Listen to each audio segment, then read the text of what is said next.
Hello on the Rockers. We got drama for your mama with Salem's latest intriguing resident actor Derek Yates is here to chat about his role as Carrie on Days of Our Lives with my guest co-host, Nightlife King and host of Dishin Days podcast, Tony Moore, and me, your sassy host with the sassy most. Raise a glass, let the drinks begin. It's on the rocks.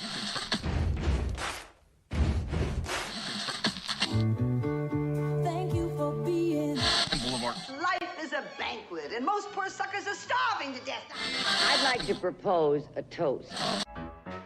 This is On the Rocks with Alexander, where I drink with your favorite celebrities as we talk about fashion, entertainment, pop culture, reality TV, and, well, that's about it. So pop a cork, lean back, and raise a glass to On the Rocks. Fasten your seatbelt. It's going to be a bumpy night. Lord have mercy, we are back. After a holiday break, we are back in a big way. Buttons and bows and pantyhose on the Rocks podcast, the place where we're too glam to give a damn. I just have to take a moment and thank all of the Los Angeles firefighters for their incredible work in helping to keep us safe. For those of us in LA, we know it has been a shit show, and how we're getting through it, I don't know, but thank you to the firefighters. And the news people, by the way, as well. Well, some of the news people, not some stations. The show's presented by Straw Hut Media. You can watch and or listen to our now over 383 episodes for free at ontherocksradioshow.com. You can watch us on Apple TV, Roku, Amazon Fire TV on the Outlet.tv app, Facebook Watch on GED Magazine and I Love Gay LGBT, streaming with pride on SVTV and on Channel 31 on the East Coast. Hello, East Coast. We proudly tape at UBN Go Studios, your one place stop for podcasting. Stop shop for podcasting. Okay, let's get the show on the road. Making his On the Rocks debut, Tony Moore is a host and actor known throughout the queer community of West Hollywood as the voice of WeHo. He's hosted, promoted various events throughout West Hollywood's nightlife, and he's hosted other various live events, red carpets, and digital web shows. He has been seen on Entertainment Tonight Canada, The Real, and many game shows. He currently hosts a weekly podcast recapping Peacock's Days of Our Lives called Dishin Days, and he knows how to dish. Welcome, Tony Moore. Hello. Not me like staring at myself over at the screen over here and looking at all the wonderful pictures that I posted. But, Right. you know, just like to go down memory lane. I cannot believe you have never guest co-hosted because I've known you for years. You have. I mean, listen, I'm not one to like slide in the DMs and be like, if you ever need a guest co-host, just let me know. So I just you waited. have slid into people's DMs, though. I do know that for a fact. Listen, you're not wrong about that, but when I do, I am a Christian woman. When I do, I am only sending prayers out to those who need them. Lord Jesus. But in nightlife, you've seen me at my best and at my worst. I only remember you at your best. That's because it's usually early in the evening. This is very true. I haven't seen you towards the end of the night, but you still keep it together. The night is young, my friend. Oh, it's very young. I want to know, how did your love affair with soap operas come to be? I mean, were you raised on soap operas? How do they play into your life? So my mom was an ABC soap girl, so she watched like General Hospital, One Life to Live. I did not get it. I did not understand why people watch soaps. And then I was helping a family friend move in, and being a short, chubby kid, when I had lunch, I had to watch TV, and she watched Days of Our Lives. And so I remember watching an episode of Days, and I was like, ooh, what's going to happen next? And for many decades, I've been asking, ooh, what happens next? So that's how I fell in love with soap operas. Every day's like a cliffhanger, every single day. It really is. I mean, there are a lot of stories that draw you in. There are some stories that make you go, I'm just going to wait and see where this goes. But it's always been very intriguing. Now, Days of Our Lives, that's the soap opera that had the whole possession thing, right, with Deirdre Hall? Yes, twice. Yes. Twice. Well, hey. Twice. I'm so popular, he comes back again. Exactly. Well, to celebrate the 25th anniversary of it, they brought it back. I, unfortunately, missed the first time she was possessed, so I was ecstatic when they brought it back. I lived... I mean, was that like a joke in the writer's room? They're like, let's see if we can like push this, because who the hell would be like, you know what? I've got a good story. Let's have a possession. And then Deirdre Hall, by the way. I mean, Deirdre Hall is an icon and a legend. And I think when they first did it, James Riley was at Days then, and he was kind of known for these very out there kind of storylines. And so I think that's how the devil played into that. But like, it's very entertaining. I mean, listen, there's never a dull moment in Salem. There's never a dull moment, and there's plenty of hot hot people too, running around Salem. I look forward to every towel drop that happens in Salem. Now, have you been to the real Salem? People are not looking like that around Salem. No, the thing I will not do is go to the real Salem because I'm pretty sure they'll burn me at the stake.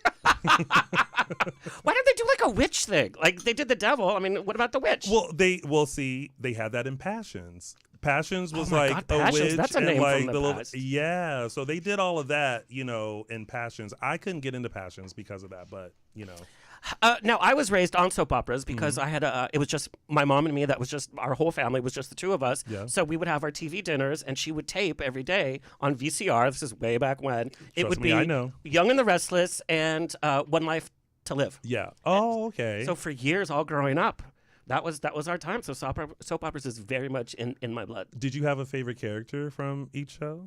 Yes, from Young and the Restless, Jill Abbott, and then oh god, I forgot what the older woman's name was, but how they would fight and fight and fight. Lived for it. Yeah. Lived for it. Yeah. And the maid, I think her name was Esther, and she still is. Is on the well. Yeah. There are very many actors who are still on the show Yes. for decades and decades and decades. Yep, So, like A. Martinez. yes, who was on Days Yep. for a good little bit. Yeah. Remember when he was in She Devil and he took his shirt off and we all passed out? Oh my God, that was him in She Devil. First of all, I loved She Devil. I slightly wanted to be Roseanne in She Devil. Like I wanted to make a list on how I would get people back. Yeah. And then just go through and do that. Currently, I'm on Revenge Body. On who? No one. But that's Girl, where we I'm are. on 3 revenge bodies right now. Girl, this year has been rough.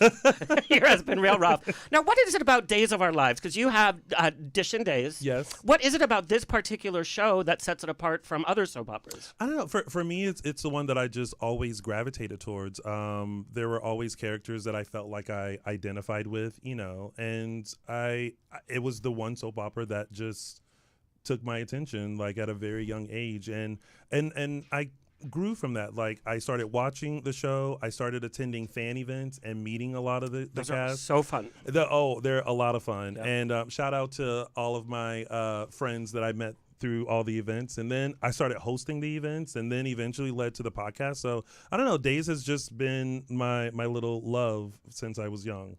And who's watching soap operas nowadays? Soap operas are such a generational thing. Yeah. People who used to watch it with their mom, with their grandmother, still watch now with their children. When I host Day of Days, there's so many fans that come, and even like young fans who say, oh, I watched this with my mom. And then they would say, well, I watched this with my mom. So soaps are always just such a generational thing that it's just innate in you to watch. And I think for a lot of people, it's nostalgic because they remember those times, like you just mentioned, watching it with the TV dinner. Whenever I hear that theme song, it just takes me back. Yes. So it's very nostalgic, and soap fans are very loyal. So soap fans are like Trekkies or, like Marvel fans. They are hardcore. Oh, absolutely. Like you when it comes to storyline, when it comes to characters, when it comes to how the set looks, you cannot get away with anything. If the curtains are red and then suddenly they're green, they're like, that's wrong. And they will write in and let you know that it's wrong. That makes me laugh, but when they switch actors for the same character, nobody bats an eye. No, absolutely not. Actually, on Days, that happened. One of the actors, Greg Vaughn, something happened and he wasn't able to be on the show for a little bit. And they brought in another guy to play him. And we were just like, okay. Yeah. Like, it's just a natural thing. That's the beauty of soap operas. Yeah. All right. Well, we are going to welcome our gentleman of the hour, Derek Yates, known to make waves both on and off screen. He's adding a milestone role this year as he steps into the spotlight on the iconic series Days of Our Lives as Carrie, a mysterious and magnetic new character whose storyline is already turning heads. His screen presence isn't new, though, to fans of hit shows like CSI Vegas, The Rookie Feds, How I Met Your Father, Minx, and more. But his role on Days marks a defining moment in his career as he brings his signature depth and intensity to one of television's most beloved and longest-running soap operas. He's also a fitness trainer with that body, if you're on his Instagram. He also has a deep commitment to giving back. He often dedicates his time and energy to charitable initiatives that uplift communities and support those in need. He's worked closely with an organization that we know and love, Project Angel Food, and various other charities that focus on community empowerment and health advocacy. Please welcome Derek Yates. What's up, Ty? What's up? What's up? This is an exciting week for you. Yeah, because if you haven't watched today, Gary's back. Gary's back. Hey, Hair flip. Yeah. So, are you sitting there watching the episodes? Oh yeah, wake up in the morning, like make sure I give myself enough time to like wake up and like, okay, let's watch and see how they did it. How fun is that? Yeah, I mean, and it was kind of to the point because I'm sure everyone knows like we film really far in advance, so like very far. I'm even to the point I'm like, I forgot which episode this is. I'm like discovering it with everybody else, like, oh yeah, kind of a thing. So it's kind of fun. now you moved around a lot as a kid, but primarily Chattanooga, right? Yeah, born and mostly raised is what I say in Chattanooga, Tennessee. What did growing up in Chattanooga, what did it teach you most about life? How did it prepare you for life? I mean, like, in the South, you're kind of known to like be like more extra kind. Everyone's like more loving. So I think that's kind of what instilled in me, like what I'm most appreciative of is that. So like I always like to make people feel good about themselves and appreciated, acknowledged, heard. So I that's what I would have to say. And manners too. Yeah. Yeah, and you were born in South Carolina, right? I was born in Hawaii, but I've lived in South Carolina most of my life. So I'm a Southern boy as There well. you go. Yeah. How did you get to South Carolina from Hawaii? Well, it was quite a journey. It was a long flight. It's a long flight. No, my dad was in the military, so we traveled around a lot, and so he retired in South Carolina. So yeah, I love the South. I mean, everything you say about the South is correct. Like it's all about hospitality and being nice and manners and all that kind of And stuff. food. Oh. And the fried food, yeah. Oh yes, Yes. yes. Every time I go back to South Carolina, there are certain restaurants that I make sure I go to. Do you do the same, Derek, when you go back to Tennessee? I like to go for barbecue. So like Absolutely. it's Tennessee barbecue. This fit body here, I doubt you've ever had barbecue. That's the only time I have barbecue. Just the sauce, right? It's just, You're yeah. just the sauce. And I like the zero sugar sauce. But see, he does what like we should do. Like once he eats the barbecue, he probably works out like harder. Whereas we just lay back, unbuckle our pants, and go, it's time for bed. We lean back and watch Days of Our Lives. Exactly. Thank you. Now, your mom was pursuing a career in modeling and acting as well, right? And then she had a family. Is that where you got kind of the entertainment bug, so to You speak? really did your homework. I was like, I'm a stalker, that's why. I was like, wow. Yeah, my mom actually wanted to do that in the beginning, and then she had me. So she became a mom instead, and I guess that was just instilled in me from her. But I actually feel like I come by it honest. Like almost everyone in my family is musically inclined, so I think just being in entertainment in general is just kind of like in our blood. And so yeah, so I grew up kind of wanted to be more of a singer at first, and then it transitioned to like wanting to model, and then acting kind of fell in my lap, and here we are. But singing is a big part of your life. In fact, his first musical theater role was Link in Hairspray, right? It was one of the best summers of my life. I would love to see you play Link. Same. I mean, I'll do it. Whoever wants And to 5, bring 6, it 7, back, 8. yeah, like exactly. Maybe Days of Our Bring it Lives could back. have a musical episode. That would be so fun. You know, they sometimes do. There are a lot of the cast members do sing and play instruments and stuff, and sometimes they incorporate that into their character. So I don't know. Maybe Carrie can be in Horton Town Square strumming a guitar or something. Jamming it up, singing Yeah. in the shower or something. Now, The is, shower. I was like, I figured the shower Perfect. thing would be like, Yes. yeah. now, singing has been a big part of your life. Is it something that you're going to focus on more career-wise? It is on my bucket list. I want to hopefully hit Broadway at some point. At some point, I do want to win an EGOT, so I'm gonna have to. You heard it here, folks. Yeah, First. so I'm hoping for my Emmy nomination and win with from Days, if I can ever make that happen, and then have to sing for a Grammy and a Tony. So Yeah. I can see it. Which are your top 3 like Broadway musicals that you would love to be on? I mean, I would love to do Hairspray again, just because the nostalgic purposes of it. yeah. So even if I came back as a different character and got to do that, it would be really, really fun. I loved Rent growing up. I would say that's like my very Rent had close second. Yeah. And then now Greatest Showman's out, so Yeah. that would be like just the acrobatics, everything I've been seeing from the behind the scenes Yeah. of it.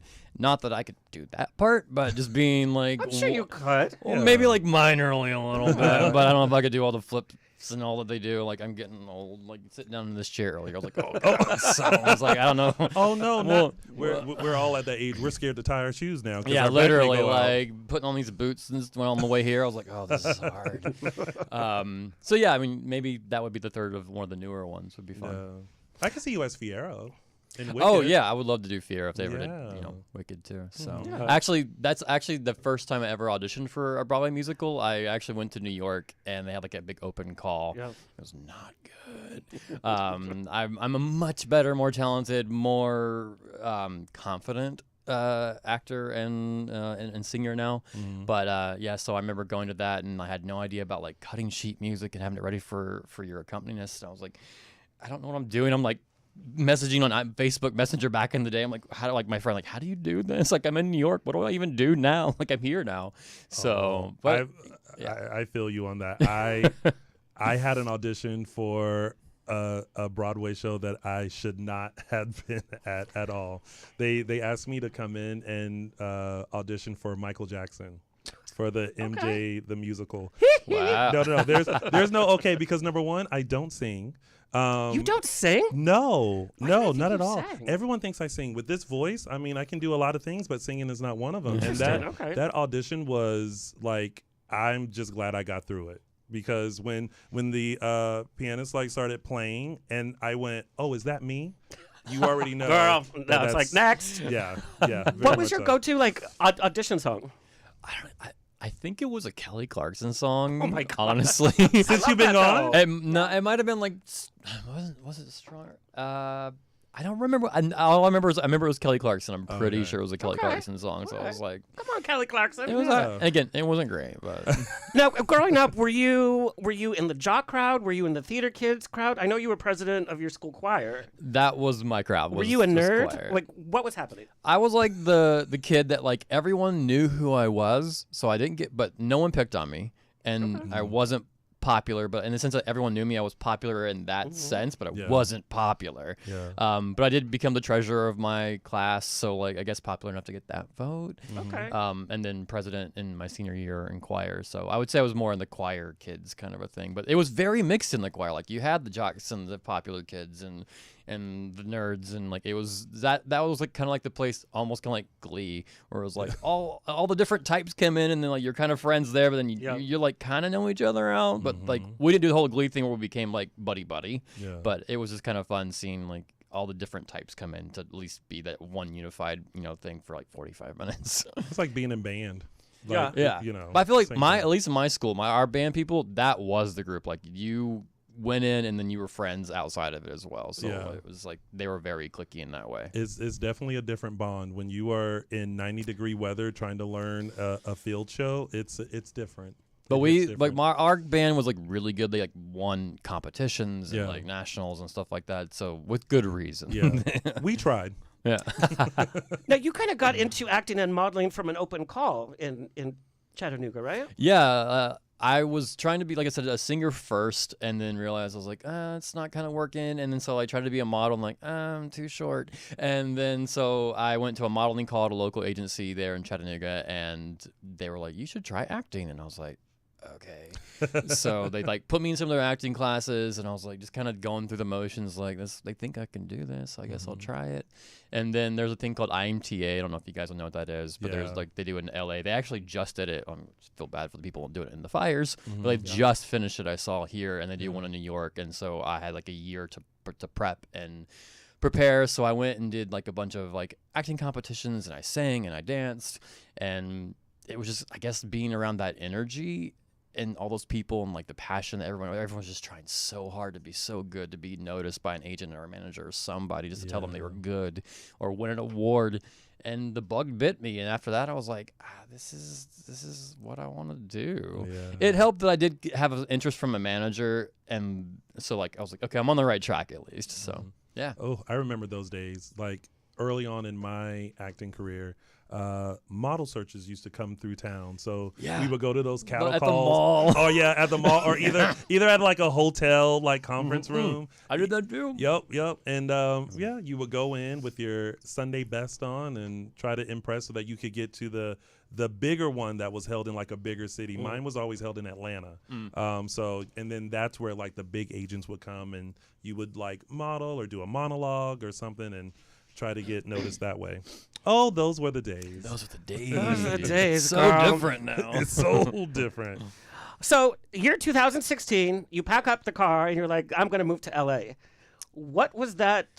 What that took a lot of balls to be like, okay, I'm just going to leave home. That's a tough decision. Yeah, like I said, from IMTA, I had that interest in the manager, so that actually wasn't my first time moving to LA. I actually had moved before that. It was in 2009. Yes, we're gonna go with that. And then so I packed up and moved out the first time. So I actually that time I flew out and I like packed like 2 boxes and I was like, whatever I can ship myself. And that's what I do. So I had a cousin here. She let me sublet her place for a second in her car while she was out of town. And I lasted like a month. Yeah. Only a month? Yeah. Well, it was because when I got out here, I was like, I'm going to be an actor. This manager is going to sign me. And I show up to his door and had a meeting with him. And he's like, go take some acting classes and come back and see me. And I was like, Welcome to LA. You told me that you were, what? You made it sound like you wanted to, what? And so I kind of freaked out, and then I was staying in Marina Del Rey trying to drive up, and then the job I had lined up with a sister company from one of the places I was working, they were like, yeah, we're only going to give you like 1 shift a week when I was working like full-time hours at the other place. So I was like, I can't live off 1 shift. And I was driving like 2 hours from Marina Del Rey up to like Burbank. Yeah. I was like, this isn't worth it. That's a long drive. And I couldn't find a job. I didn't know what I was doing. I was alone. And then I was like, just have a little bit of money left. Oh, and then I got a ticket while I was here that ended up costing me like $1,000 because I tried to contest it and didn't know if they didn't get back to you that then you still had to pay it. So it like went to like $1,000. Oh, no. So I was like, I have just enough money to like tuck my tail and go home. And then, so I did. Oh. Which is fine. Honestly, I'm kind of grateful because when I got back, I reset and it's like put my head down. I started working and then ended up meeting the right people in the right moment. And even when I went to LA the first time, I didn't have a reel. I didn't have any credits. I hadn't done anything yet. Yeah. But so when I came back, I started meeting the right people, ended up getting into like short films and student films, building my reel, building my resume, and then ended up getting my first agent in Atlanta. So if I hadn't come back, I don't think it would have worked out the same, and I probably wouldn't be here right now. Well, that month in 2009 was just prep for your move in 2016, 17? 2016. Yeah. And at least you came back. You know, some people would be like, "Oh, I tried, and that's it." And we know it takes more than a month to. It does. I moved in 2008. When did you're from here? Or Orange County, so Yeah, I've yeah. always been around. Yeah, but I've moved here probably about 22 years ago. Yeah, I mean it's a lot to make that decision, and you're never fully prepared to move to LA. But when you do, it's like you just try to make it work. Well, and it's funny. It's the being alone too. We think it's such a big city, but it is very lonely if you don't know anybody because we're not the friendliest. I would say. I mean, we've become involved in West Hollywood. Where there are certain friendly. I don't want to put out there that there are no friendly people. Right. Correct. But it can be very lonely. You have to find them. Yes. It can be. I mean, even when you first move here, that's one set of loneliness. But you can be here for decades and still feel lonely. Yeah, 100%. That's a whole nother podcast in itself. Right. Stay tuned after. No. So I want to hear about your second time back to LA. You finally have the manager. I'd love to hear horror stories about early auditions. Do you have any fun like first audition stories? I guess my very first audition story, which has nothing to do with LA, that was another thing. I was in Chattanooga, and I had got hooked up with doing backgrounds. I was like, oh, I'm going to be on this Disney movie, and it was a Disney musical, and it was something like one-off made for TV Disney musical. I forgot what it even was. And so I was like, I'm gonna do background. And so me and 2 other friends, went for like an entire week. We would drive from Chattanooga 2 hours down every early morning. We would get there, and then we would stay for like 14, 15 hours, drive back 2 hours, sleep for like just 4 hours, and then get up and go drive another 2 hours back because it was just cheaper than getting a hotel together. And so I actually met the casting director who was doing the background there, and then he was casting Teen Wolf on MTV at the time. And so I had told him that story that we were like back and forth, and we were just so passionate about it. We showed up, and we were like the most energetic people in the background, and so and he just took notice of it, and he's like, you need to come in and audition for me on the show. So I got an audition for like a recurring guest star on it, and like you would think like, oh, this is gonna be a good story. You got the role. No, it was so. I showed everything a green actor would do. I did it in that room that day. It was so bad, but I can at least be aware and recognize it now. Yeah. Like I asked him afterwards, as soon as it was over, I was like, "So how did I do?" And they're like, "You don't do that. Like you just like that's just not one thing." It was just very awkward, and like when am I gonna find out? Like it was just really really bad, and I felt bad for him, but I'm glad he gave me the opportunity to at least do it, so I could say that I did it. So I'll say that's my main one horror story is that one, and then from there, I got used to self-taping because in Atlanta they went like hard on self-taping.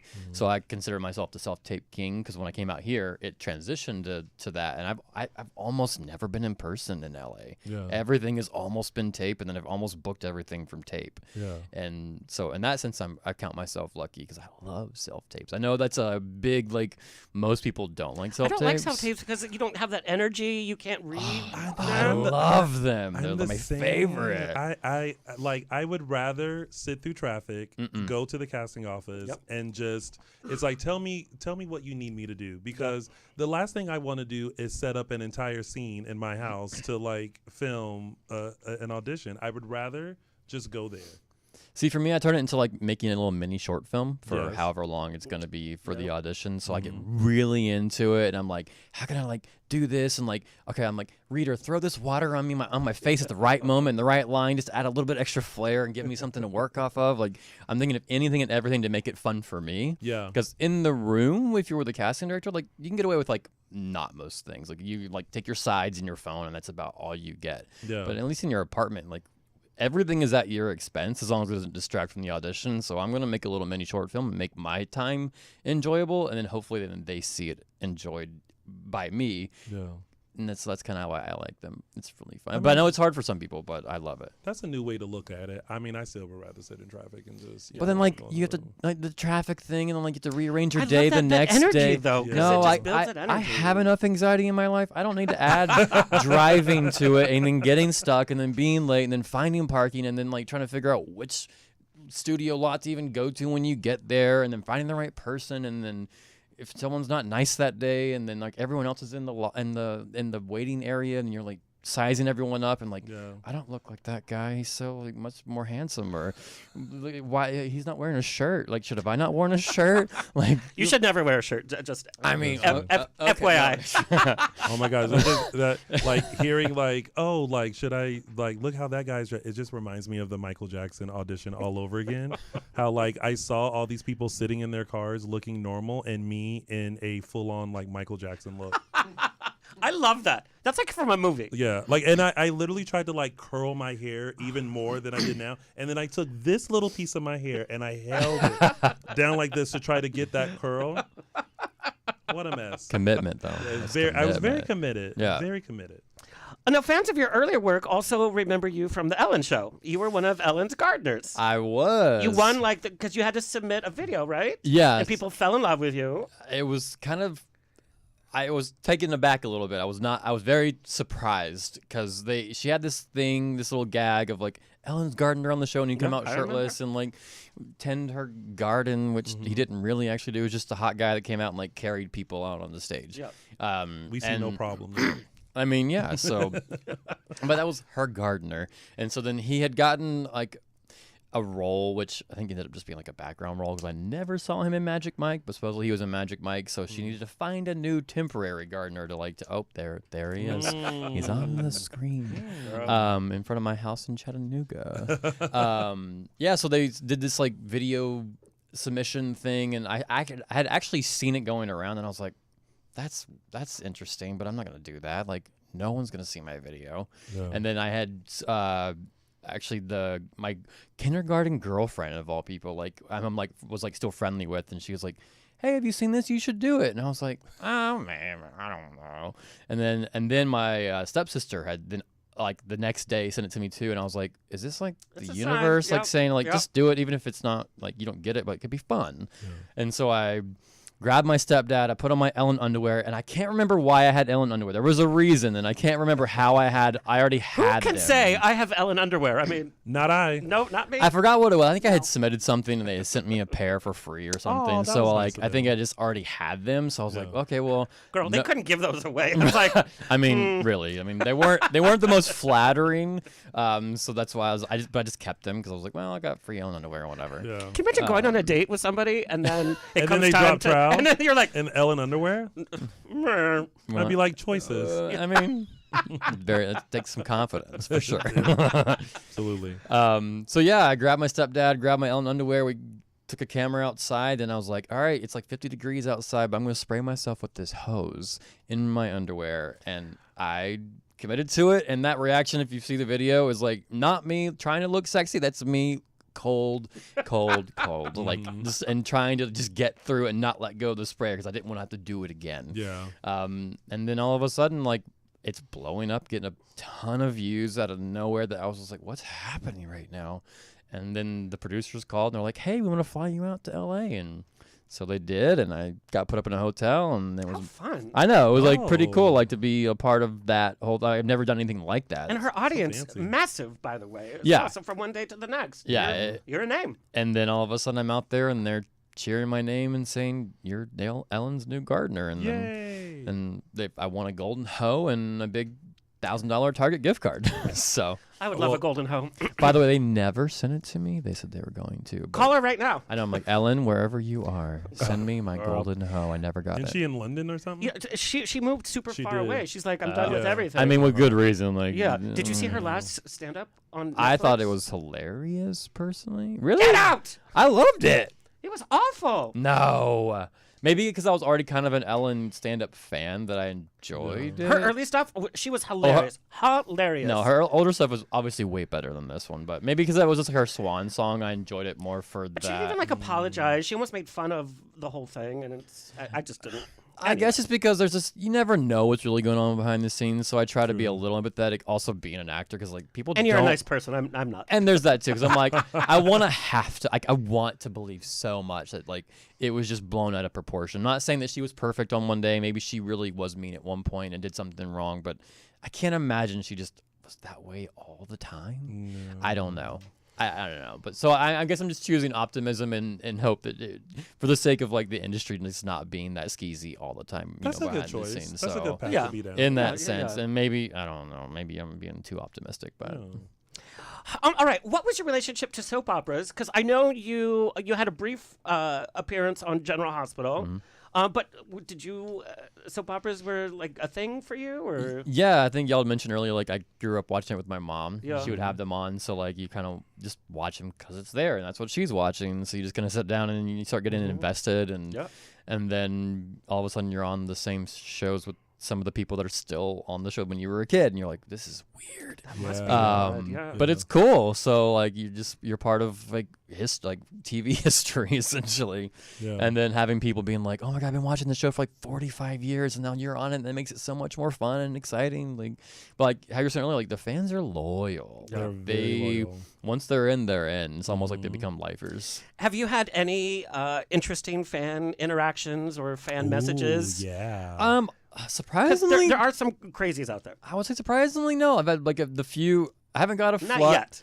Maybe not yet. Maybe like if I'm like on for like a long time and become like really like cemented into it, maybe different. But everyone so far has been really nice and like just excited that I'm there. And yeah, I wouldn't say anything weird yet. So What was your audition process like?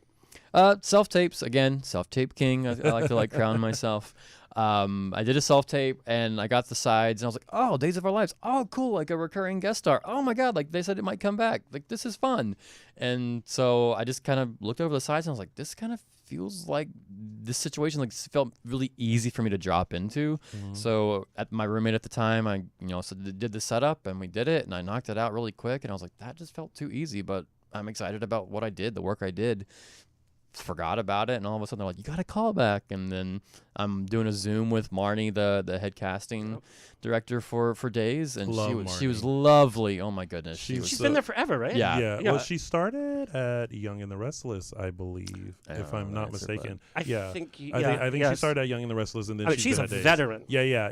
No, Marnie is amazing, and she's that chick that like she seems like very like hard, but she wants you to succeed. So Well, I didn't see any of the hard. Maybe I got like the soft side because she was excited for what I was doing. Yes, Because when yeah. we got on the thing, the first thing she's like, "Don't change a thing. Do it exactly how you did it." And so I did, and then all of a sudden I got the call that we booked it. So All right, tell our audience that Yeah. might not know your character. Who is Carrie? What's his story? yeah, Carrie. So he came in originally to be a love interest for Greg's character Leo on the show. he's there to try and get a little hookup moment going, and a love triangle. and he succeeds, so he gets to go home with the character Leo, and then he's like in the middle of the heat for a moment, and then Leo's character has a epiphany of like, I don't want to do this, and then It's the Ellen underwear, I tell you. it must have been because I was wearing them on that day underneath the jeans I was So wearing. this and makes so much more sense because we were watching it and we were being like, now how are you going to go all the way back to the Salem Inn and we're looking at you like, I mean, hello, like he's hot, like And Greg, too. He's a hottie patati. it's like, why is this not happening? And So- he's known to be a hoe, for the lack of a better word, from Golden what I hoe? was told about his character. So most of Salem are hoes. and so for something about me made him realize he wanted to like start thinking about settling down or something. So he sends me away.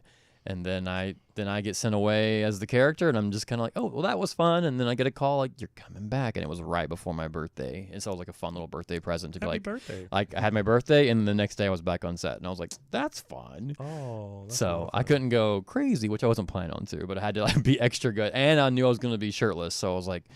So I had to like watch what Put I down was that barbecue. eating. And I was like, yeah, it's like, so my friends were making like a nice steak dinner and everything. So I had to like be really careful like not to get the extra potatoes or anything like that. You can't deprive yourself on your birthday. You I got to get know. the extra potatoes. I know. I do it all the I had time. plenty. It was great. So yeah, and then now I'm back for a little bit. Oh, good. So queer representation is fairly new in the soap opera genre. What has taken so long for the queer community to be represented? Yep. That's a you answer. You Is probably it know me? when it started at least. I mean, I feel like with Days is one of probably the most more on the conservative side of the soap operas.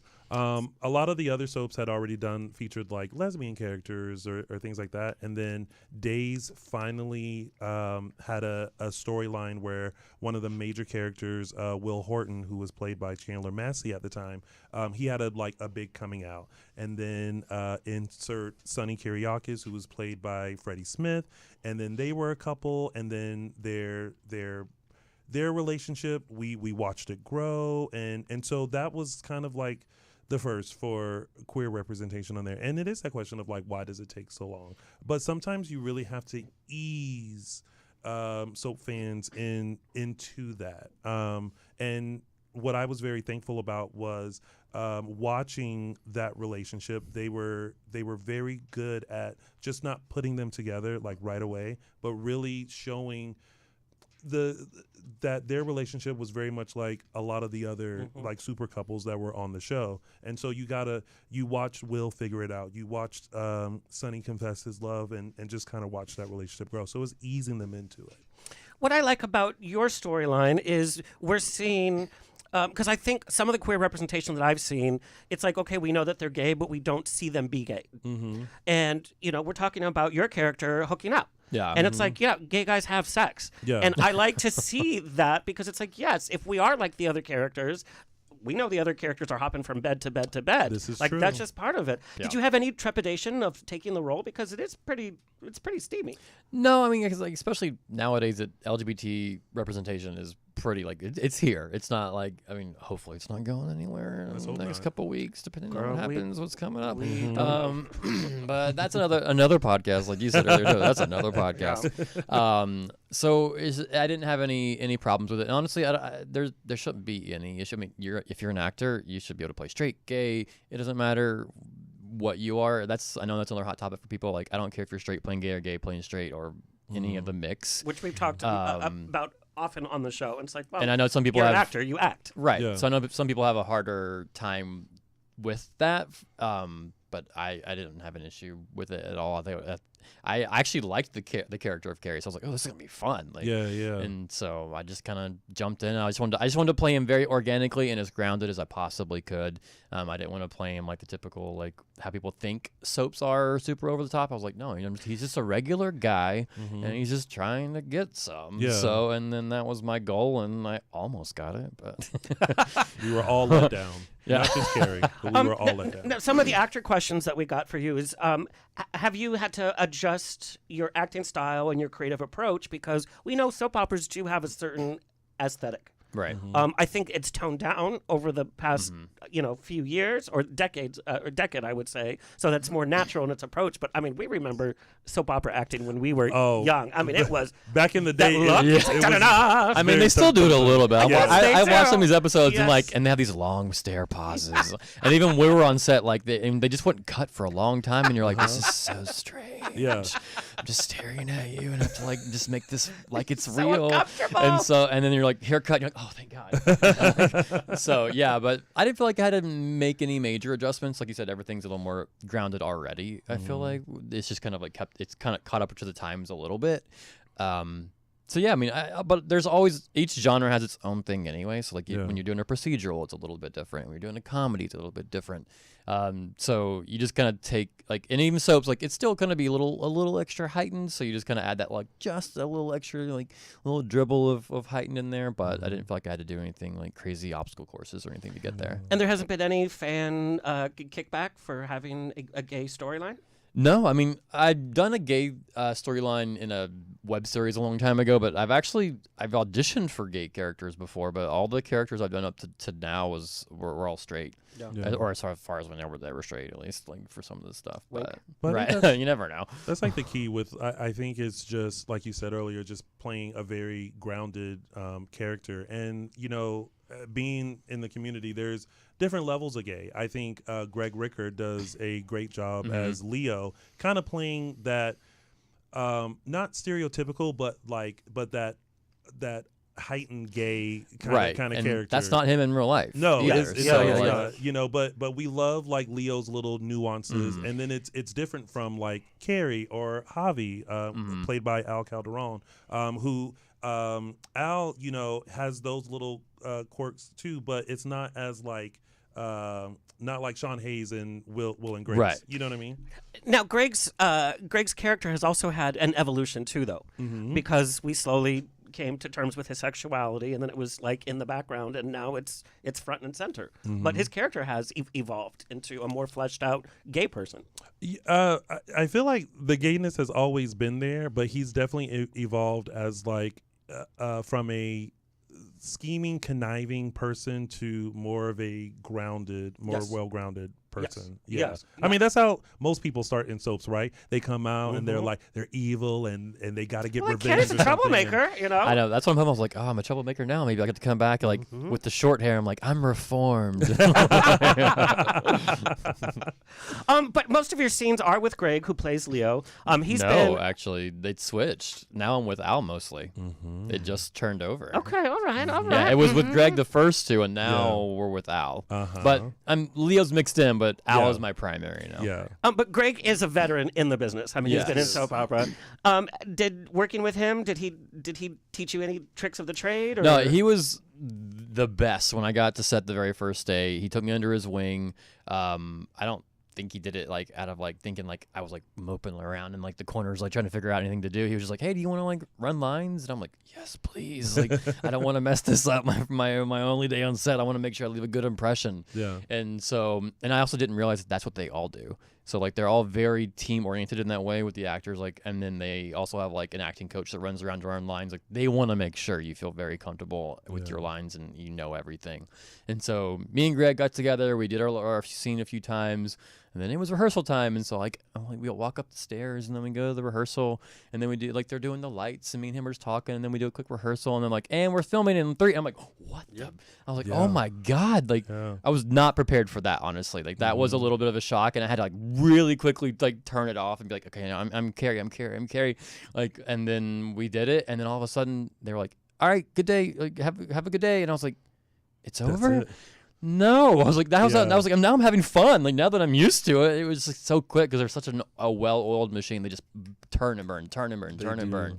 I know Greg was there the whole time, like, and he was just a very generous scene partner, and so I couldn't have asked for a better first time on that set. What's a typical day like? So what time are you being called in? Like, walk us through a day on.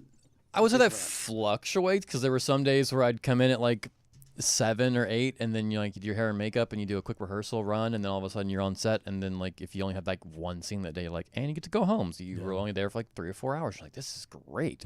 And then there was like I think only one of my days I think I was there for like 7 or 8 hours in total.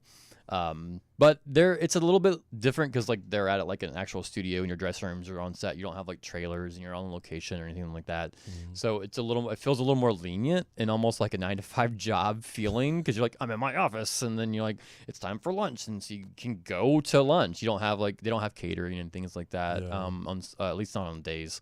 And so, yeah, some days you might come in 3 or 4 hours, go home, and some days you might come in, you're like 7 hours, like, I guess I'm bringing my laptop. And we're gonna make sure if I have any other work to do, or watch some shows down here in my little room or something. So yeah, it kind of fluctuates. Yeah.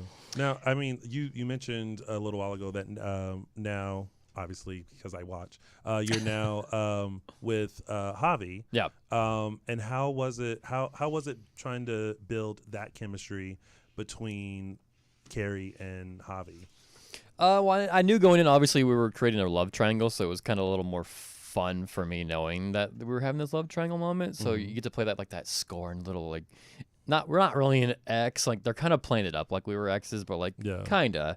And so I got to like play that a little bit, so it's kind of more fun and like trying to be more teasy in that way, so it made it easier to like wanna like latch on to Al's character and Javi and just like play it up a little bit more. Sorry, hit the mic. Sorry.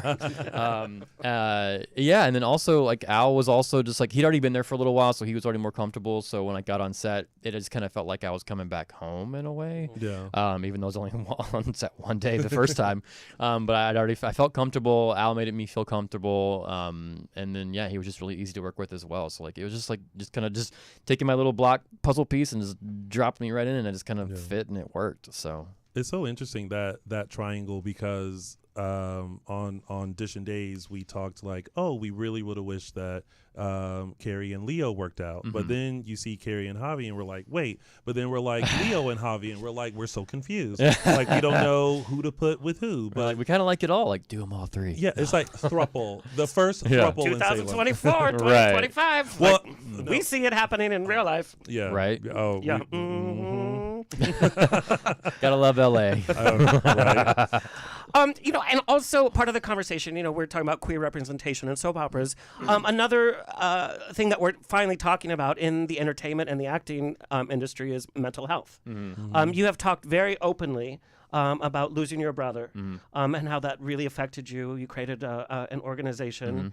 Can you talk a little bit about working through that grief and that loss? While, being a creative makes us emotional people anyway. Right. I will say that because I'm from the South, they don't really believe in therapy very much, or at least growing up, therapy was like, that's for crazy people kind of a thing. You keep it in the house. Correct. And we really did. It was kept among the family, and it was like, and barely even that. Not that my family like was ever the type of like, men don't cry or anything like that. They weren't really like that, but the culture of where I'm from is more like that-ish. So you just didn't really express those feelings. You just kept them inside. So I will say I did not deal with it very well in the beginning. And so I harbored a lot of the grief and just took it with me, and it just kind of kept with me. So it took me a really, really long time to finally like start to let it all out and be more expressive about it. And I do think it hindered me probably a little bit. So I think moving to LA, I think was when I started to feel like my most best version of myself. Because you've left the nest, and that already in itself was a big move. And then you start to meet different people from different cultures, and you start learning different ways of life and thinkings. And then all of a sudden you're like, things start to release naturally, I think, when you're like less like in your little cage. And so I think I started like dealing with it more, and I think talking about it more helped too. Not that my family, we didn't talk about it. We talked about it all the time. It's like, and it's even today, like it's more how ways can we keep my brother alive in that sense of like talking about him. So it's not like we don't talk about it. It was just different, I guess. So yeah, I mean, I'd say it definitely hindered me for a little bit, but I'm thankful that I found a way to eventually come out of it. Like, everyone grieves very differently. That too, that's huge. It's really big. A few years ago, my dad passed, and so watching my parents weren't together at the time, but watching how my mom dealt with it, how my sister dealt with it, how I dealt with it, everyone deals with it in such different ways, but it's always important to have like some sort of support system so that way you can get through it. But to your point, like in the South, like you don't go to therapy, like you kind of either talk among the family, or you just kind of figure out a way to deal with it on your own. So it's the same with Latino families. We trust me, we need therapy a lot. But you just never talked about it, and it was considered a bad thing if you had to go to therapy. Yeah. But as a nation, we've been through so much loss and grief through COVID, and we see what the Los Angeles fires have done to our community. And grief is the only thing that affects every single person, no matter your sexual orientation, how old you are, how much money you have. It affects everybody. And so I thank you for talking, about your loss of course. and creating awareness of it, because we should be talking about our mental health. Should, especially in LA. Well, I mean, really anywhere. Well, and as a creative, especially too, because As a it creative, can you have really your ups and staunch downs. you for Yeah. sure. It can, So One day you're wearing Ellen underwear and being on a national show, and the next day, you're fucking up an audition. yeah, literally. And so, but physical health is also very important to you as well. You're a fitness trainer. Yep. Body, yaddy, yaddy. We have seen you half naked in some shows. How I Met Your Father. Your Instagram. I was gonna And say, like, I also was like in full naked if you've watched Minx. oh, I love I was Minx, like, by the you way. must have not gone. I down. love Minx. nope. So you I don't love remember me Minx. in that show? Watch Minx you- is on I what? watched I was like, you can A Google it long right time now. ago. It's like you can literally Google it and find it in this very moment. Our viewership just went down because everybody's logged on to Everyone's hashtag. now like, wait a minute. What season were you in? It was the first season. I was in the 4th episode. So I watched it a long time. Oh, yeah, so that's where I was. Yeah, that was our chair right before we went out. So I don't know if you remember. You did the full Monty? Yeah, So full on. I thought for 2 seconds you put the photo up. I was like, his head whipped so quick. He's got like whiplash over here. He's like, I need a massage. No, so yeah, it was the full thing. It was the firefighter. Remember the firefighter scene? yes, of course. Like Of so, course I like do. the Taylor Zakar Perez, his character was like the dumb firefighter. No, jock they gave him guy. a prosthetic, by the way. That is a prosthetic. Yes. Yeah. Well, because the joke was. I guess he you was- didn't need one. I did not. let me Google this now. Minx available on No, Stars. but the joke was that Taylor's character was supposed to have like this massive penis. Yeah, So yeah. like that's Oh, like pretty. Boogie Nights. Yeah, right. Exactly. Yeah. So like that was the joke of it, and so that's kind of why he got the prosthetic. So yeah, I was one of the firefighters making fun of him at the Okay, end I'm of gonna his have to go back storyline. and Yeah. So yeah, I've done the full on and I've done the implied on How I Met Your Father. So Well, as an actor, because I always find it interesting when I feel like that's a whole different like vulnerability, like when to be like, how do you mentally prepare for that type of role? And this is a question we got many different ways. Yeah. Is how have you worked through certain body issues? Obviously, you're very fit, but nobody's ever 100% happy with their body. Yeah. And then when people are literally staring at every inch, how do you work through some of those issues? it's a lot. Because I mean, I don't know if whoever has followed my career, they've probably seen like I am at least shirtless in half the things I've done, if not then on How I Met Your Father and Minx, naked and practically naked. So it can be wearing. I mean, I've been through my own body dysmorphia issues because I'll look at back some of my old photos and be like, why did I think that I did not look good? Like, because like I look at myself now, I'm like getting older, it gets harder, and like you're just working through different issues, and so like even at the moment, I don't think I look that great. I'm not saying that I'm like I know, and so like that's what I'm saying. I'm like I'm just being honest.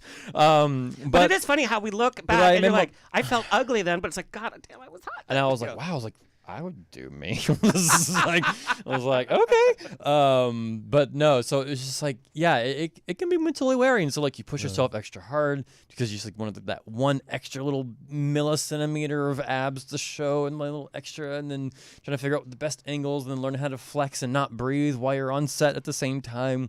So it can be a lot, but I'm thankful for it. So don't get me wrong, because for me, this has been my pathway into the industry where I'm at right now. So because some people are just really naturally funny, like, and just that's how they get in, or they're just like really fucking good from the start and get lucky. So like I looked good with my clothes off. So if that's how to get noticed, that's great. I'm hoping to not necessarily like not that I wouldn't ever keep doing it, but hopefully I'm gonna be known for more than that at some point too. My I would acting ability. imagine. Yeah. But yeah, outside of that, like it can be a little mental because it's like it was my birthday and I knew I was gonna be shirtless the next day, and so I'm thinking like I want more potatoes, like A birthday kind of cake. a thing, right? Well, wait, I don't think we had cake. Oh wait, no, my friend had made a mixed berry pie. So, like she makes this amazing homemade mixed berry pie, so she'd already planned to make it, and she's like, "You better eat this because I slaved over this for you. I know you can't. I know you're gonna be on set tomorrow." I was like, "I'm having a piece, like that's for sure." Like it's not. You should. So treat you have yourself. to have to find ways to treat yourself, but then also not to overindulge. And then I've been on like vacations, and then I found out, oh, you're gonna be back on days, and I'm like, damn it. So I'm like, I have to like be careful again what I'm eating and like what I'm drinking, and I'm like, and like trying to find out how can I work out while I'm out of town and still like look good. So it's a lot of work. It's so easy takes to be a a curvy girl. I lot love of being a work. curvy girl because I don't have to worry about any of that. That takes a lot of discipline. Because It when does I'm take a lot of discipline, and it can play on your mind too. Yeah. yeah, Because it's like, when is it good enough? When can I relax? Right. And take a breath. I will say I've allowed myself in the past year or two to be a little more lenient with myself, just because, like, for one, not luckily, but we've had strikes. So we came out of the strikes. I'm like, well, there's no work, so I don't have to be as on top of things. But you still like want That's to a be dangerous slope, though. COVID was it for me, and it was like, oh, okay, and I haven't bounced back from COVID. Like at the beginning of 2020, I was fit because I was a part of a group fitness test group for what was that? Anyway, some test fitness group, and You're always doing something. You're always doing something. It's a game show. It's a competition you're on. My Always life something. is random. It's a random occurrences, but then all of a sudden, like I started baking during 2020, so I was There's making nothing else cake to do. and like cornbread and like Rice Krispie treats and yeah. I recovered for a second, and then I feel like Oprah. I never bounced back from COVID. No. I think a lot of people say that too. They're like, no. And Yeah, it's they got just- their COVID 10 or COVID 20, and then they've just been working to get it off. I guess I was thankful because I was around other people who were also trying to do their That best to stay helps. fit. So we would literally all meet up, whether it was at my apartment or someone else's apartment or a park, and we would be working out with bands and just whatever we had available. Yeah. So we had that accountability. So like otherwise, it's really easy to fall off. Well, I should have known y'all because I would have been in the park with a band and like I would wake up. The only exciting part of the day was calling Uber Eats because you knew somebody was coming to the door, and even that felt like a connection. Oh wow. You know? Yeah. See, And I- so I would Uber Eats like twice a day, and I just like knowing that there was still people alive People outside. Wow. Yeah. I guess because I everything I've ever done growing up, or not growing up, but like my work has always been like serving or bartending, and like you're constantly just around people. So I was so thankful for COVID in that way because I was like, I'm just happy to not have to be around people for a little while. Yeah. Because when you're just like, because I worked at the Abbey bartending for a while, and so Get out! Yeah. I was You there last did? night. yeah, for 3.5 years. When? Yeah, for 20... Then you must have seen me at my worst too. I worked there when the chapel opened. Do you still have my Okay. debit card? Probably. That was one thing, like I lost someone's debit card one time. It fell through like a crack, and I felt so bad. No. Do you know how many times I left my debit card at the Abbey? It was only once, but I was like, oh my god, I'm so That's sorry. crazy. Like I did not know that. I didn't know Yeah. that either. I definitely you have definitely seen me. It was from the chapel when it opened, because I was Yeah. one of the new chapel bartenders up Yeah. until COVID, and then I wasn't there anymore. I would have seen you like I'm out almost every And I was night. working at Mickey's, so I would always like make the rounds. Yeah. and Okay, yeah. somehow, Yeah. Like okay. Y'all probably saw okay. me. You probably saw me. Probably. I always do a walkthrough. Like Gotcha. I never stayed, but I just did a walkthrough. Yeah. Yeah. Derek, looking back at your career thus far, and you've done a little bit of everything, what has been a personal big achievement, not because it was the biggest credit, not because it was the biggest audience or the biggest paycheck, but because it was a personal obstacle and challenge for you to get through? An obstacle version of the question. this is a Barbara Walters. I know. I'm like, Barbara Walters. that's like really. I don't know. I don't know if I've ever had any roles that I felt like I had to do like any kind of obstacle, either physical or mental. I don't know if that's just because of the type of roles I've gotten so far. It might sound cliche, maybe Days then, just because it's the most I've ever had to do and the largest, character in the roles and the scenes. And, as we talked about earlier, some like you come on, you get like one rehearsal, one chance to film it pretty much, and then you're done. So other times in other scenes, like I've messed up my one line, and you're like, all right, I guess we get to do it again, and everyone's like, that's whatever. But with Days, like they're almost kind of expecting you to come on and like you gotta know your stuff. So in that sense, I'm the most proud of it because I did it, and I honestly like there was a few times I was like, I know I'm gonna fuck this up, and then I didn't, and then I'm like, wow, like. All right, like I'm actually not that bad. I was like, all right, this is pretty cool. So it's just kind of one of those like pat yourself on the back moments. So I'd say that on the flip side, like maybe it wasn't an obstacle, but like it's a lot of work. That's the thing that people don't realize, like in the industry, that soap actors do not get enough credit for the work that they do. The fact that they're memorizing how many pages a so day? Many pages, and you can't really like improv or mess up a line because it pertains to storyline, and you really only get one take to like get this correct to convey, every type of emotion that you need to have. And so like, kudos to the soap actors, because I feel how you felt. I was on Days, the spinoff of Beyond Salem, which was a dream come true for me, especially watching the show for so long. Fun. I always said I wanted to be on the show, and I was so nervous. They had drag queens and stuff on that spinoff They too, did, right? yeah. But I was like super nervous because my scene was with Drake Hogeson, may he rest in peace, and like he's a killed him? legend. No, I didn't. Oh, kill okay. him, With your but- acting, I thought, well, No, God, girl. Damn. No, but it's so intimidating because you have to be on it because they And are. the whole crew is just waiting for you so they can go on the next scene. Exactly. So luckily, you do give yourself a pat on the back when you press through and you're like, yes, nailed it. Okay, great. Plus, it must be nerve-wracking working for a soap opera. When you film a TV show, the show goes out, you don't know who sees it, but you know for a fact Days of Our Lives has those group of people that are watching it every single day, and they'll let all you those know. eyes are going to be on you. Yeah, they will let you know if you're a character that's very hated, know that you're doing your job. If you're well liked, you're doing your job. But soap fans have no qualms about holding back and being like, I hate you or I love you. I had a few like when I first came out the first day, they were like, "Don't you hurt my Leo?" Like I had a few of those like in the comments, but no one was like really threatening. I think they just like they were just like people love Greg. Like they do. Yeah. But not so to asking about like fan stuff, because the biggest thing for us finding out last week was that Carrie was Lady Whistleblower, who has been a mystery since, which is the reason why Leo and Javi broke up, because Leo accused Javi of being Lady Whistleblower. And then last week, I love this. It was revealed that Carrie was like, was there any sort of fan like gay gasp or like, oh, I knew it, or like, how could you, or anything like that? There's a couple people. I had a few people message being like, are you Lady Whistleblower? And I'm like, You're like, hee hee. oh, I played really coy, and I was like, isn't Leo Lady Whistleblower? Like acting like I had no idea that it even switched. And they're like, no, like he hasn't been with Lady Whistleblower for a while. And I was like, oh, okay. Well, like I only get my scripts, so I don't know. Like I was just like, just playing it like, I don't know, whatever. Like, but even when I first came back, I didn't know I was Lady Whistleblower. Yeah. It took a minute. And then even like, it was funny because like I walked into the dressing room one day and I was like, guys, I found out I'm Lady Whistleblower, and everyone's like, "What?"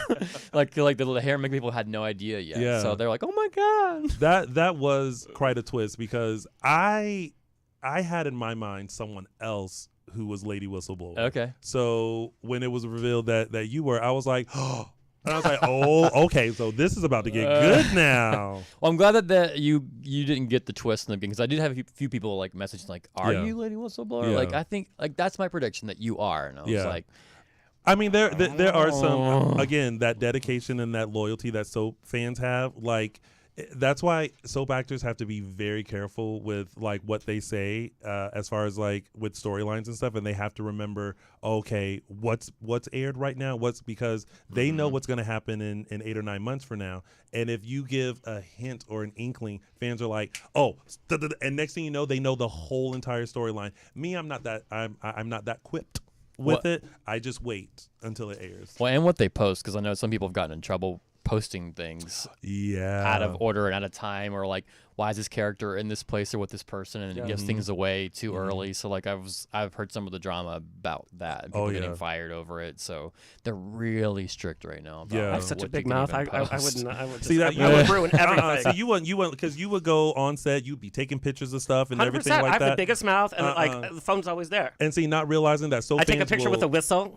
I'm Lady Whistleblower. See? Yeah, that's what I would do. So fans will zoom in on like if you're in the makeup room, like they'll zoom in See on who like you're with. where Yep. like the actors that are there, and they'd be like, oh, this person. It's a lot. Derek, philanthropy is a big part of your life as well. Where did this kind of spirit come from? Is that part of Chattanooga?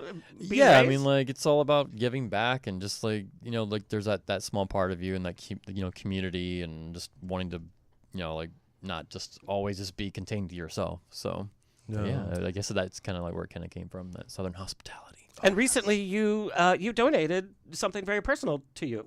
Yeah, if you're watching the show, you see that Carrie has long hair. That is my Beautiful long hair. my girl. real hair. Actually, someone today they were like, "Wait, your hair was actually long before?" And I was like, "Yeah, like but now if you're watching, it's gone. It's because I cut my hair. I was growing it for about 2 years, and I decided I wanted to donate it to Locks of Love in memory of my brother. He died. He was hit by a drunk driver, and so he was actually wanting to donate his hair, and he was growing it to be able to donate it. And then because of the wreck and how bad it was, there was just no way for us to still do it. And so then my mom actually did it before, and then I decided I wanted to do it now because I was just kind of. It turned out like at first I was like too busy to cut it because I learned how to cut my hair in COVID, and then I got too busy to cut it, and then I went out of town, and then I came back and I was talking to my friend, and she was like, just grow it, just kind of see what happens. And I was like, okay, Gorgeous. and then I got through the whole like ugly stage, cute stage, ugly stage, cute stage, and I kept going back and forth, back and forth, back and forth, and eventually it got long enough where I was like, wow, okay, maybe I should like actually grow it and donate it, and then that's kind of what it turned into. And 2 years in, I got about 11 inches and donated to Locks of Love. Of hair, 11 inches and of hair. and raised $1,600 to help cover the cost of the wig and all that stuff for the kid. So That's amazing. love that. I also have to talk about another aspect. You talked about your brother being unfortunately, killed in a drunk driving accident. The woman who was driving, you incorporated her into your organization. yeah, I read that and I had to reread it. I don't know that I would be such a bigger person to be able to do that. How did that even come about? my mom would definitely be the spearhead of that one, just because she's faith-based, and so that was a large part of her, and she really felt moved and compelled that she needed to be a part of this woman's life, because she knew that as much as that we were going through grief and pain, imagine what this woman's going through, having killed someone, and it's about to destroy her life and go to jail and leave her kids behind, and so she made sure to, like, she went and visited her while she was in prison, and then we ended up as a family deciding, not everyone, but most of us were like, we forgive her. Like, it helped that she was actually remorseful. If she had like been someone who was like, I don't care or whatever, like, but you could actually tell that she was trying really hard to actually make up for what she had done. And so my mom would go visit her, and then we commissioned or petitioned for her to get out early. And so part of her probation was to be a part of our nonprofit. So her and my mom would team up and go and talk to like different organizations and schools, and then my mom would introduce her as the woman who killed her son, and then she'd walk up and like you could hear a pin drop, kind of a thing. So yeah, and it's made a world of difference having her as a part of it. And now, like, she's living a great life, and she's married and has another baby, or no, he's not a baby now, and so he's kind of like she's like almost like an aunt or a sister kind of a thing, and kind of pulled into our family, and my mom talks to her all the time. I can only imagine that may help with the grieving process in a very like roundabout way, right? Of, I mean, like, instead of holding like this contentment about it, like you've forgiven the person, Yeah. and then you get to release that, anger. And find a healthier way to to release it. Yeah, and I think you're definitely right in the, because I know Alexander is like having the time wrapping his head around that, but I think I think when you're with someone that's very remorseful for what they did and has learned from it and willing to kind of help others not make the same mistake. I think it helps in some way, because I'm torn between like being like your mom and being very forgiving, Right. and you know, checking in on this person, but then there's also the petty side of me that like wants to like let him suffer. yeah, and like wish ill will and be like karma's gonna get you, like you know, but I feel like, you know, you can't fester those feelings because then it starts eating at you. So I mean, but she still has to relive it every time we post about his birthday and every Yeah. time his death date. Like she still has to relive gonna that think about it every day until like Yeah. at least twice a year, if not like obviously every day. Every She has day, to yeah. think about it, but like Yeah. she gets those reminders, and I'm sure every time she sees any of us, like that's still there for her. Mm-hmm. So, and just the fact that she's wanted to do her part in making sure this didn't happen again to anybody else was enough for us. kudos to maybe- your mom. Yeah. Yeah. She's a Well, strong and to woman. you as well. And you know, maybe we just need to have a little bit more grace with people, especially Right. we don't know what our nation is up against in the next few years. This is very Obviously, true. we are a divided nation, and if we just take a moment and have a little grace with each other A little grace and find your peace. and some cornbread. Oh, jalapeno cornbread? No, Are you kidding me? I'm I even love Latino and jalapeno- no. Oh, I love jalapeno cornbread. Just white people. just a regular cornbread with some sweet tea. Oh, I love some sweet tea. Oh, Yes. me too. Yeah. Me too. Derek, what kind of legacy do you want to build with your body of work? This might sound so cliche, but like I've always wanted to be a superhero in my career.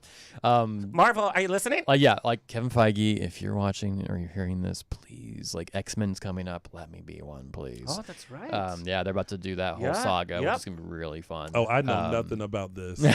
I am that gay where like, you know, like comics, sports. Who would you be? Cyclops?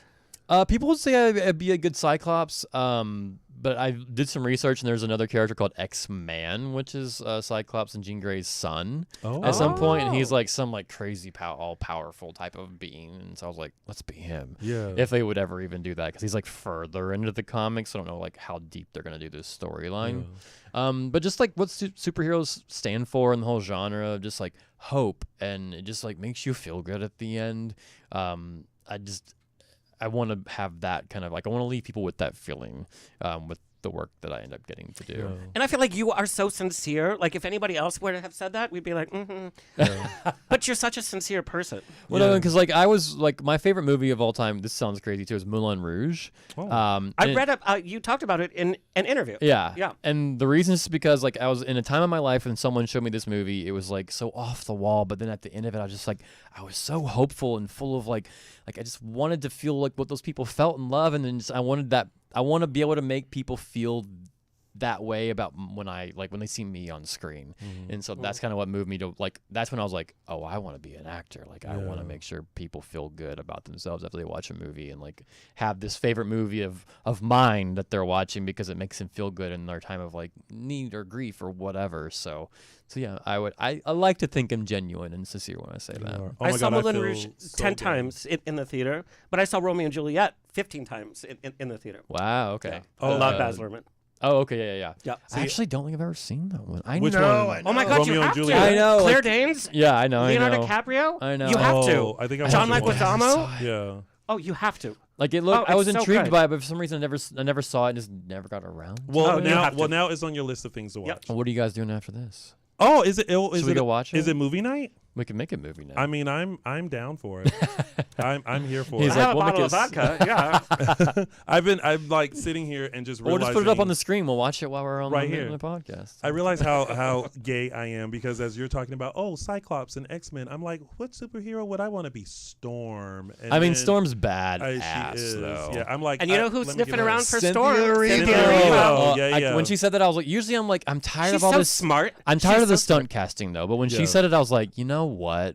I was like, I'm here for I that get it. one. So smart. I'm Yeah. here for that Yeah, one. I'm Her here agent for was that. like, good job. Yeah. Yeah. She was Hoping so, my agent is too. Like, look, oh, you're on the podcast talking about it. Like, good job, good job. Yeah. This is going to be a part of your package, your pitch package to that. You know, Putting put out this out. manifesting. Yeah. Yeah. Exactly. Yeah. We approve this message. That way they can clip this to the end of it. Right. As long as I'm shirtless, I'm like, we're gonna make. Oh, sure, yeah, Like, absolutely. that's of course. Like, Yeah. No prosthetic needed. Oh wow, we went to the naked like superhero. Just like just straight, it's like from shirtless to naked. Yeah. I mean, Yep. there's no in between. Right. What's your biggest wish for yourself? And I know, you're always giving out to other people, but be a little reflective and, pat yourself on the back. What do you want for yourself most this year? Oh, goodness. I mean, the goal is always like to hopefully be in entertainment full time. So I've been working on building my team out larger with different styles of agents and types of agents. So I'm hoping to make myself full time and immersed 100% without having to have any side gigs. Like, not that I don't love personal training and helping other people reach their goals. Do people sign up just so they can see you sweat? I've had a few people try that, but I can always see around it. Like, you suss them out? It's so quick and easy. Like, you get one message, and then you message them, and all of a sudden they're like, so I want to work out my thong. And you're like, what? Like, sorry, I'm the wrong guy for this job. Well, maybe for that, you. that will get them motivated. Like, they see themselves in the thong and right. I mean, I'm not hating on it, and I'm not hating on someone who would do it. It was just like, I'm not.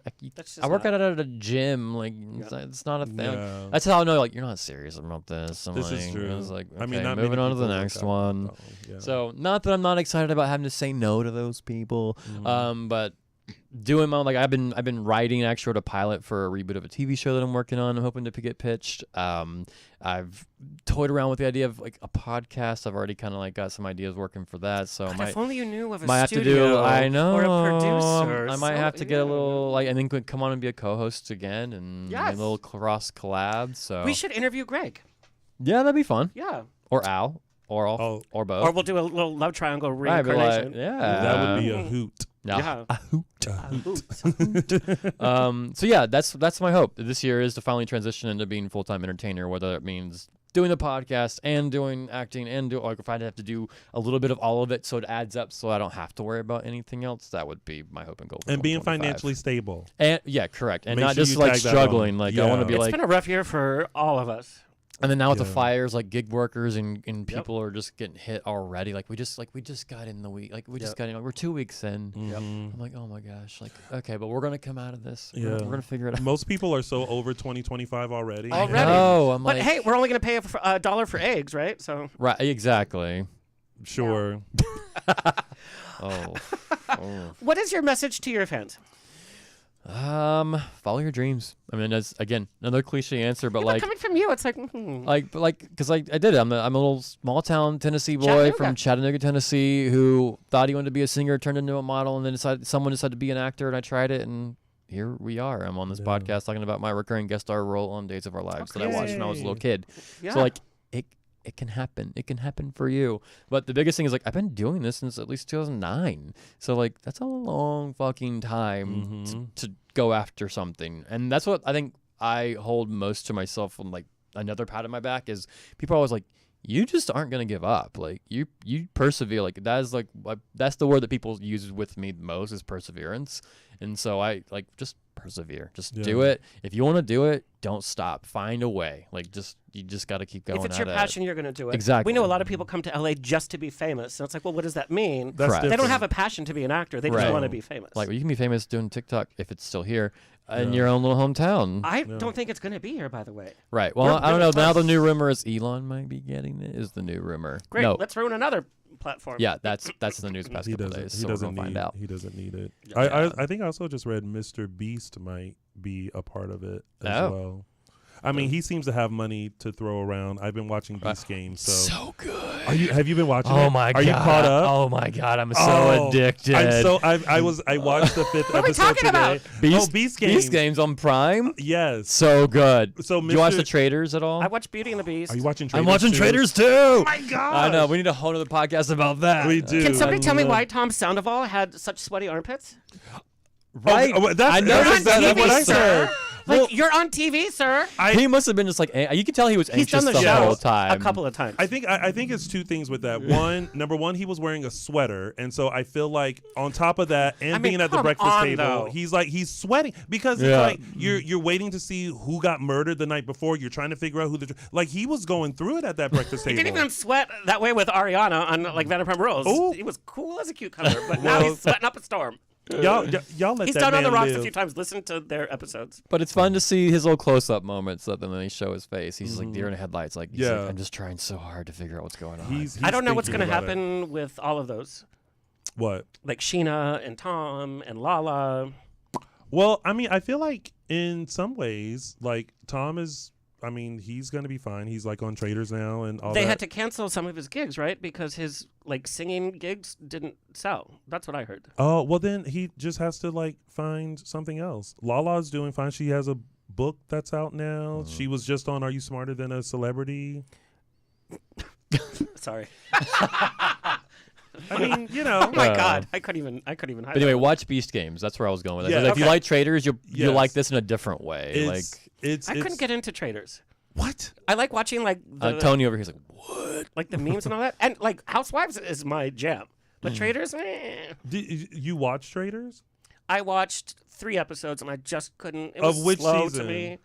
Phaedra was on it, Yeah, and I love Phaedra. Yeah. Are you kidding? you mean the first episode of Traders season 2? I was hooked.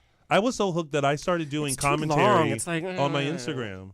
Oh, and MJ from Shaws of Sunset. Is on Yeah. it. And she's done this show plenty of times too. You have to like it's so good. It's like yes, it's an hour episode, but like it's so suspenseful and there's so many like I watched 3 twists and episodes. turns I didn't and get everything. that at all. I'm like, God. This season, though, I feel like their cast, like, from the moment I first started watching, I was like, Yeah. this cast is good. Like, Yeah. I don't know what it was about the chemistry of Alright, everybody. Maybe I'll give Maybe it- try this season just for the sake Try of it. it. And there's different twists and turns from the very Yes. beginning that you might just enjoy it differently because it's not as like slow because like almost like in the first like 7 minutes it's like, oh, there's a little twist like already. All right. So you And of might- course you might Alan's enjoy it. fashions are even bigger. so This good. like every season is bigger and It's bigger and bigger. bigger. I'm like, how are they going to top this? And they figure it out. when he wore that like clueless like avant-garde like thing in the middle of the forest, I was like, oh, I live. This is the best thing he could have done for his career. Oh, Yeah, I mean and he's so good. He's so he's perfect good. for yeah. it too. I don't think there's anyone else that could have hosted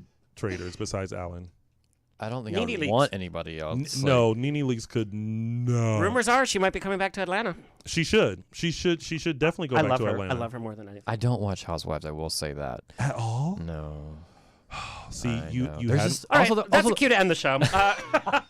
there's just so many, and also I just like I don't get in. I never fell into the reality thing. Like I'm barely just now getting into reality competition series like Yeah. shows, like with Squid Game, the and Squid you Game one, auditioned for and then American Idol. You Traders. auditioned for Glee Project. Right, competition series are a little Yeah. bit different because I'm very competitive. Like even though I'm not always good at whatever I'm doing, I'm like so into it. Are you really? Oh. But you're so nice. Oh no! Like when I'm playing a game, the claws will come out if they you're need that to. guy. Yeah, I'm really like, and if people aren't playing the game right, I get so angry. I'm like, yeah. why are you? Oh, Why I are can you see here? that. Why are you here? Okay. Here's this question. In Uno, can you put another draw 2 card after a draw 2 card? You See, like, absolutely should be able to. I think you should be able to, but I think they recently came out Yeah, and said in you the- can't. in the rules and you can't. Technical rules. But I'm like, Yeah. house rules. Like, no, like fuck No. that bitch. Like you're Yeah. getting another one. Like we're gonna keep flapping them down until someone runs out. And sorry, you got I would draw make 12 you- now. I would make you draw 2, draw 4, reverse that, skip all of it. Flip it and reverse it. Exactly. I was like, someone's gonna do it. Yep. Someone's gonna do it. But we're talking about like soap operas, and I think soap opera, like the storylines, really gave way to like Real Housewives. It did. Because we're talking about women being catty. We're talking about also women in power too. Soap yeah. operas feature women are running their own companies. Yeah. But there's a lot of housewife energy, and I think it really paved the way for this kind of. But I think if you enjoy soaps, you definitely enjoy like Housewives, just because Housewives feel a little more relatable. Like they feel like you're the girlfriend that that's down the street. Whereas like an actual soap, those are just really characters that you like. Versus like you like their energy, you like their vibe, you like their fashions. They feel like family too. When you see them Yeah. day after day, they Yeah. do they become your do family. they do become family. But I need you to start watching Housewives. Yeah. Someone should get me into Big Brother. So like, No, I'm like not even. No. Like I don't watch Big Brother either. You don't watch Big I Brother? know. I No, know. I'm not one for Big I think if Brother I either. watched it, I really would like it. You and- would. But I'm just like Housewives I just- first. I'm like, I got the traders now. Like that. But most of the traders are from Housewives. I know, and and some all from the Big competition Brother. series. I know. I But will- I just would get so immersed in. I'm afraid I would get so immersed into the world of Yes. competition It is- series and reality series is- that I would yeah. never have time for anything else. Big It can Brother be is a very commitment. addicting. It is a commitment. Yeah, because it runs way long, right? Like It's like- super, like Yeah. outside of the norm. And there's like 3 episodes a week, and like Right, all and then you that. have to watch the 24/7 live No. feeds. I don't no, even want to I'm- see a boyfriend no, 3 that's too times a much. week. Like once a week is Yeah. enough. Like Yeah, I'm like, I can't. That's too much commitment. Okay. Well, we'll let that. Thank you. I'll let Housewives slide if you No. will look at No. a season of Big no, Brother. nope. Housewives first. We'll see. Because I have a friend who really wants me to watch it. Watch so. it. If you like Traders, you'll like Big Brother. Right. Tony, in wrapping up, what do you think the future of soap operas look like? Because we know that they've gone to online. We know that there used to be soap operas on every single network, and now it's just not. Yeah. What do you think the future of soap operas are? I think there's still hope in soap operas. They still have a very loyal audience. I think the smartest thing that happened with Days is taking it from NBC and putting it on Peacock. Yeah. It's been like in the top 10 for numerous times on That's Peacock. amazing. Oh, Yeah. so you actually liked it moved to streaming? 'Cause Yeah. So I read a lot of people saying like, well, I'm not gonna watch it now because it's not on cable anymore. Well, People don't have cable anymore. Well, really? The people well, I guess who, it's true. But Yeah. The people who are saying that are of an older generation who don't feel Well, like yeah. they need to pay for something that An they've been extra watching thing. for 50 years for free. You that know, makes sense. but I think I think what they did with like Beyond Salem and trying to push the audience to streaming was very smart, and I think that the soap genre will be like reignited with the newest soap that's coming to CBS called Beyond the Gates. Auditioned for Wait, that. what? Yeah. Wait, what? Yeah, so Yeah. there's a brand new soap opera coming to CBS called Beyond the Gates. It's a predominantly black soap opera, which is there's a lot of things with this. It's the first soap opera that they've had in about 25 years. It's a predominantly black cast How with come I this. didn't know anything about this? Well, because you're not in the soap world like we are. It comes out February 24th. Yeah, I was like, it's so- really soon. Yeah, so you have to add that to your list of things to watch. Well, the soap opera genre on BET has done extremely well. Mm-hmm. And it's had a whole resurgence. So Yeah. this is very interesting. Yeah, I think I think soaps will always be around, but it will always be in a different form. Whether it's primetime, daytime, there will always reality TV. There will always be some form of the soap opera genre around. We just like when other people have drama. It's comforting. It's like, Absolutely. my life is Right. not that bad. I mean, she slept with her brother's alien abducted Sure. possessed person. Or now she's back from the dead, or there's a twin, or Always love a twin There's always a stuff. twin. there's always I a trusted. twin. I want to come back as a twin, but the short-haired should have a twin hot of tw- Carrie, Oh my like maybe God. Terry or something. Oh. Like Terry's short-haired Put twin it out in the universe. or something. You I know? mean, Oh, it I really could, like fun. that. I love it could twin happen. stuff. It could happen. Yeah. Yeah. I mean, anything is possible in the soap world. Really. Yeah. Nothing. But I think they're is without doing a that. twin story right now. From They what I are. understand. So, like, Galen Gehring, who plays Rafe Hernandez, he has his like doppelganger that many years ago they hired to like do some stuff, and so that storyline has recently been revisited. I know a thing or two. I think it was One Life to Live that had the twin. It was Mm-hmm. Adam Chandler. What's his name or something? Oh, Anyway, that I mean, wasn't we're what I was talking thinking. way back. I mean, I was a Yeah. little kid. Yeah. I'm not aging Oh, myself. just a few years ago. Not at all. Yeah. Derek, tell everybody where they can find and follow you. I'm primarily on Instagram, Derek Yates. It's on the screen. I see it right here. But if you're listening, it's DerekYates. And apparently, we need to watch Minx season 1 again. Yeah, again, you can Google Not it a if you prosthetic. really want to see Hashtag it. not a You prosthetic. can Google it. I have no shame, like Good for you. none at all. And I love that we're celebrating the male form. I mean, I remember It took a growing long up in a time. PG-13 movie. As I was growing up, we saw tits left and right. Yeah, like I remember watching Titanic when I was like underage and like boobies, like oh my god. But they were never every horror film, Like, oh my everything. God. But now we're seeing male nudity, and it's like, Yeah. yes, it's about time. And I even love that. even implied nudity on like network TV, you're like you Yeah, see it. yes. So it's like it's becoming a little more norm finally. But the weird Yeah. thing is prosthetics. They don't use prosthetic boobs on women. It's so No. weird. Well, to the me. role is obviously if it's a really big penis, it's going to be hard to find that on an actor who you want to actually cast. I'm Latina. We don't have a problem. And or they can't have a hard penis on Yes. screen without it being porn. Yes. So they Yeah. have to do the That's prosthetics. true. So Yeah. that's another reason why you're seeing prosthetics. Oh, too. okay. Yeah. Yeah. Tony, where can people Yes. find and follow you? Well, first and foremost, you can find me every Sunday at 3 p.m. Pacific Standard Time, 6 p.m. Eastern Standard Time on Dishin Days. And you can find me on all social media platforms at Lounging with Tony. Lounge with Tony, and come to West Hollywood. Oh, yeah, you can come to West Hollywood Revolver every Friday night for Frat Fridays I'm from there. 5 to 9. Oh, do you host it? I do. Oh, Yeah. okay. Oh, that's good to know. For Yeah. around the West Hollywood. Come by, say hi, have a cocktail. Yeah. Cool. Yeah. Fun. All right, well, that's it, folks. It's always a grab bag of fun here and on the Rocks. You never know who's going to show up. Big thank you to our engineer and station owner, Tony Sweet. Please like, share, subscribe so we can continue bringing this fabulous programming coming your way for free. Until next time, stay happy, stay healthy, stay sexy, and if you drink, stay tipsy. Yay. Sa-sa. Cheers. This has been another episode of On the Rocks. Tweet me and slide into my DMs on Twitter and Instagram at On the Rocks On Air. Find everything On the Rocks for free at OnTheRocksRadioshow.com. Subscribe, like, review, and share. Until next week, stay fabulous.